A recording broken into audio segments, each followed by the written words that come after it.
Famous south Indian actor ಆಗಿರುವ ಜಯಂ ರವಿ ಎಂದೇ ಕರೆಯಲ್ಪಡುವ ರವಿ ಮೋಹನ್ ಅವರ ಮ್ಯಾರೇಜ್ ಲೈಫ್ ತುಂಬಾ ಗೊಂದಲ ಮತ್ತು ಆತಂಕಗಳಿಂದ ಕೂಡಿತ್ತು. ಇದರಿಂದಾಗಿ ತುಂಬಾ ನೊಂದು ಬೆಂದು ಹೆಂಡತಿಯಿಂದ ದೂರಾನೇ ಇದ್ದ ರವಿ ಮೋಹನ್ ಅವರು ಡಿಪ್ರೆಷನ್ಗೆ ಹೋಗಿ ಅದರಿಂದ ಹೊರ ಬಂದ ನಂತರ 2 ವರ್ಷಗಳ ಹಿಂದೆ ಚೆನ್ನೈ ಫ್ಯಾಮಿಲಿ ಕೋರ್ಟ್ ಅಲ್ಲಿ ಡೈವರ್ಸ್ಗೆ ಅಪ್ಲೈ ಮಾಡ್ತಾರೆ. ಅದಾದ ಮೇಲೆ ಇವರ ಡೈವರ್ಸ್ಗೆ ಇವಳೇ ಕಾರಣ ಎಂದು ಎಲ್ಲಾ ಜನ ಬೆರಳು ತೋರಿಸಿ ಮಾತಾಡಿದ್ದು ಸಿಂಗರ್ ಕೆನಿಸಾ ಫ್ರಾನ್ಸಿಸ್ ಅವರ ಬಗ್ಗೆ. ಆದರೆ ಇದು ಜನ ಅಂದುಕೊಂಡ ಹಾಗಿರುವ ಕಥೆ ಅಲ್ಲ. ಸುಧಾರಿಸಿಕೊಳ್ಳದಷ್ಟು ಡಿಪ್ರೆಷನ್ ಹೋಗಿದ್ದ ಒಬ್ಬ ವ್ಯಕ್ತಿ ಮಾನಸಿಕ ಕಾಯಿಲೆಯನ್ನು ತನ್ನ ಮ್ಯೂಸಿಕ್ ಥೆರಪಿ ಹಾಗೂ ಆಧ್ಯಾತ್ಮಿಕ ಜ್ಞಾನದಿಂದ ಗುಣಪಡಿಸಲೆಂದು ಬಂದ ಕೆನಿಸಾ ಫ್ರಾನ್ಸಿಸ್ ಅವರೇ ಸ್ವತಃ ಡಿಪ್ರೆಷನ್ ಹೋದ ಕಥೆ ಇದು. ತುಂಬಾ ಇಂಟ್ರೆಸ್ಟಿಂಗ್ ಆಗಿರೋ ವಿಡಿಯೋ, ಎಲ್ಲಿ ಸ್ಕಿಪ್ ಮಾಡಿದ್ರೆ ಕೊನೆವರೆಗೂ ನೋಡಿ. ನೀವು ಇನ್ನೂ ನಮ್ಮ ಚಾನೆಲ್ಗೆ ಸಬ್ಸ್ಕ್ರೈಬ್ ಆಗಿಲ್ಲ ಎಂದಾದರೆ ಈ ಕೂಡಲೇ ಸಬ್ಸ್ಕ್ರೈಬ್ ಆಗಿ ಪಕ್ಕದಲ್ಲಿ ಕಾಣುವ ಬೆಲ್ ಬಟನ್ ಒತ್ತಿ ಈ ವಿಡಿಯೋ ಒಂದು ಲೈಕ್ ಕೊಡಿ. ಅಷ್ಟಕ್ಕೂ ಸಹ ಈ ಕೆನಿಸಾ ಫ್ರಾನ್ಸಿಸ್ ಅವರು ಏನು ಹೊರಗಿನವರಲ್ಲ, ಮೂಲತಃ ನಮ್ಮ ಬೆಂಗಳೂರಿನ ಹುಡುಗಿ. ತಂದೆ ತಾಯಿಗೆ ಇವಳೊಬ್ಬಳ ಮಗಳು ಆದ್ರೂ ಕೂಡ ಇವಳನ್ನು ಸಂಬಂಧಿಕರ ಮನೆಯಲ್ಲಿ ಬಿಟ್ಟು ಬೆಳೆಸಲಾಗುತ್ತೆ. ಅತಿ ಚಿಕ್ಕ ವಯಸ್ಸಿನಲ್ಲೇ ತನ್ನ ಸಂಬಂಧಿಕರಿಂದಲೇ ನಿರಂತರವಾಗಿ ದೈಹಿಕ ಹಾಗೂ ಮಾನಸಿಕ ಕಿರುಕುಳ ಅನುಭವಿಸ್ತಾರೆ. ಹಾಗೂ ಹೀಗೂ 18 ವರ್ಷ ಆಗ್ತಾ ಇದ್ದಂತೆ ಮದುವೆ ಆಗುವ ಕೆನಿಸಾ ಅವರು ಮದುವೆ ಆದ 5-6 ತಿಂಗಳಿಗೆ ಆ ಮದುವೆ ಜೀವನಕ್ಕೆ ಮಂಗಳ ಹಾಡ್ತಾರೆ. ಅದೇ ಸಮಯದಲ್ಲಿ ಗಂಡನು ಸಹ ಇವರಿಗೆ ಸಾಕಷ್ಟು ದೈಹಿಕವಾಗಿ ಮತ್ತು ಮಾನಸಿಕವಾಗಿ ವಿಪರೀತ ಕಿರುಕುಳ ಕೊಡ್ತಾ ಇದ್ದ ಕಾರಣ ಆಗ ಗರ್ಭಿಣಿಯಾಗಿದ್ದ ಕೆನಿಸಾ ಅವರಿಗೆ ಗರ್ಭಪಾತ ಆಗುತ್ತೆ. ಈ ನರಕ ಯಾತನೆಯಿಂದ ಹೊರಬಂದು ಒಂದು ಒಳ್ಳೆಯ ಹೊಸ ಜೀವನವನ್ನು ಕಟ್ಟಿಕೊಳ್ಳಲು ಒದ್ದಾಡ್ತಾ ಇರ್ತಾರೆ. ಅದೇ ಸಮಯದಲ್ಲಿ ತಾಯಿ ತಂದೆ ಬಾರದ ಲೋಕಕ್ಕೆ ಪ್ರಯಾಣ ಬೆಳೆಸಿದ ಕಾರಣ ಮೊದಲೇ ಒಂಟಿಯಾಗಿದ್ದ ಕೆನಿಸಾ ಅವರು ಇನ್ನಷ್ಟು ಒಂಟಿಯಾಗಿ ದಿಕ್ಕು ಕಾಣದಂತೆ ಆಗ್ತಾರೆ. ಚಿಕ್ಕವರು ಇದ್ದಾಗಿನಿಂದಲೂ ಕೆನಿಸಾ ಅವರಿಗೆ ಮ್ಯೂಸಿಕ್ ಬಗ್ಗೆ ನಾಲೆಜ್ ಇದ್ದುದರಿಂದ ಆರಂಭದಲ್ಲಿ ಬೆಂಗಳೂರಿನ ಬಾರ್ ಮತ್ತು ಪಬ್ಗಳಲ್ಲಿ ಹಾಡು ಹಾಡೋಕೆ ಸ್ಟಾರ್ಟ್ ಮಾಡ್ತಾರೆ. ಜಸ್ಟ್ 500 ರೂಪಾಯಿಗೆ ಸಂಜೆಯಿಂದ ಮಧ್ಯರಾತ್ರಿವರೆಗೂ ಹಾಡಿಕೊಂಡು ಚಿಕ್ಕದಾಗಿ ಡ್ಯಾನ್ಸ್ ಮಾಡಿಕೊಂಡು ಕೆಲಸ ಮಾಡ್ತಾ ಇರ್ತಾರೆ. ಹೀಗೆ ಪ್ರಾರಂಭವಾದ ಅವರ ಜೀವನ ಉತ್ಸಾಹವನ್ನು ಮರಳಿ ಪಡೆಯುತ್ತೆ. ಇನ್ನು ಹೆಚ್ಚಿನ ಸಂಗೀತ ಜ್ಞಾನಕ್ಕಾಗಿ ವಿದೇಶದ ವಿಶ್ವವಿದ್ಯಾಲಯದಲ್ಲಿ ಓದುವ ಕೆನಿಸಾ ಫ್ರಾನ್ಸಿಸ್ ಅವರು ಮತ್ತೆ ಹಿಂತಿರುಗಿ ಗೋವಾಕ್ಕೆ ಹೋಗಿ ಅಲ್ಲಿನ ಪಬ್ ಕ್ಲಬ್ಗಳಲ್ಲಿ ಹಾಡು ಹಾಡ್ತಾರೆ. ಅವರ ಹಾಡುಗಳು ದಿನ ಕಳೆದಂತೆ ಜನರ ಮನಸ್ಸು ಗೆಲ್ತವೆ. ಗೋವಾದಲ್ಲಿ ಸ್ಟೇಜ್ ಶೋ ಕೂಡ ಸ್ಟಾರ್ಟ್ ಮಾಡ್ತಾರೆ. ಒಂದೊಂದೇ ಮೆಟ್ಟಿಲುಗಳನ್ನು ಹತ್ತುತ್ತಾ ಏನು ಇಲ್ಲದರಿಂದ ಹಿಡಿದು ತನಗೆ ಬೇಕಾದ ಎಲ್ಲವನ್ನು ಪಡೆಯುವ ಹಂತದವರೆಗೂ ಬೆಳೀತಾರೆ.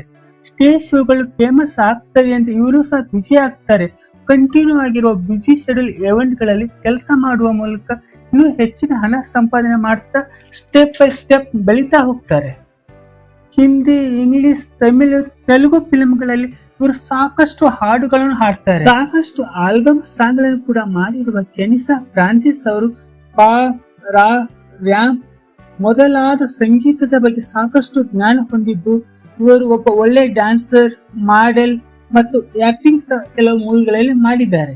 ಆ ಮೂಲಕ ಇವರು ಇಂಡಿಯಾದ ಮೋಸ್ಟ್ ಪಾಪ್ಯುಲರ್ ಸಿಂಗರ್ ಲಿಸ್ಟ್ ಅಲ್ಲಿ ಇದ್ದಾರೆ. ಭಾರತದ ಎಲ್ಲಾ ದೊಡ್ಡ ದೊಡ್ಡ ನಗರಗಳಲ್ಲಿ ಸಿಂಗಿಂಗ್ ಶೋ ನೀಡಿರುವ ಇವರು ದೇಶ ವಿದೇಶಗಳಲ್ಲೂ ಸಹ ಸಿಂಗಿಂಗ್ ಶೋಗಳನ್ನು ನೀಡುತ್ತಾರೆ.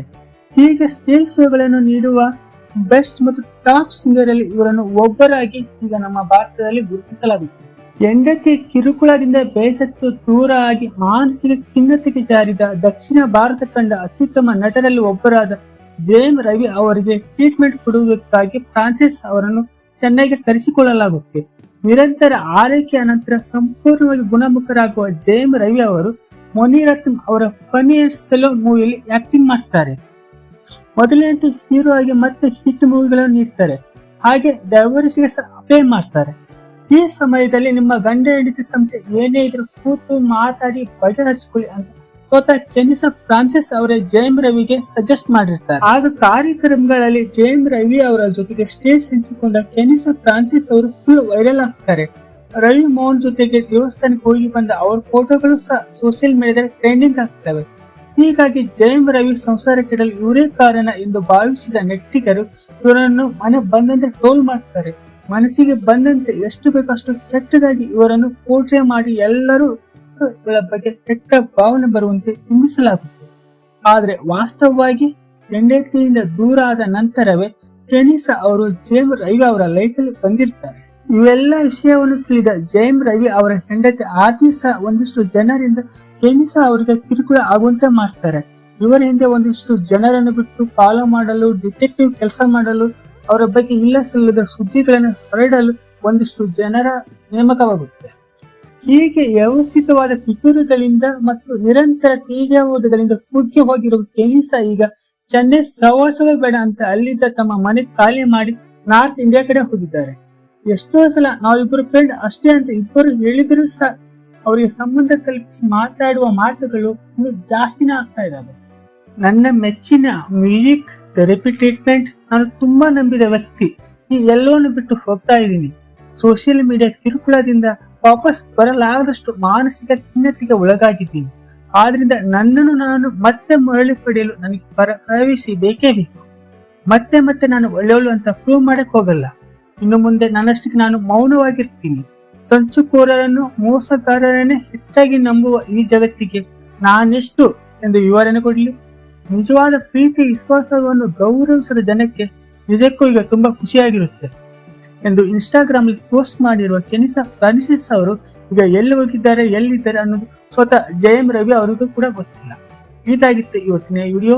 ಈ ವಿಡಿಯೋ ನೋಡಿ ನಿಮಗೆ ಏನ್ ಅನಿಸ್ತು, ಏನಿಲ್ಲ ಮಿಸ್ ಮಾಡಿದ್ರೆ ಕಮೆಂಟ್ ಮಾಡಿ. ವಿಡಿಯೋ ಇಷ್ಟ ಆದ್ರೆ ಒಂದು ಲೈಕ್ ಕೊಡಿ. ಮುಂದಿನ ವಿಡಿಯೋದಲ್ಲಿ ಮತ್ತೆ ಸಿಗೋಣ. Take care.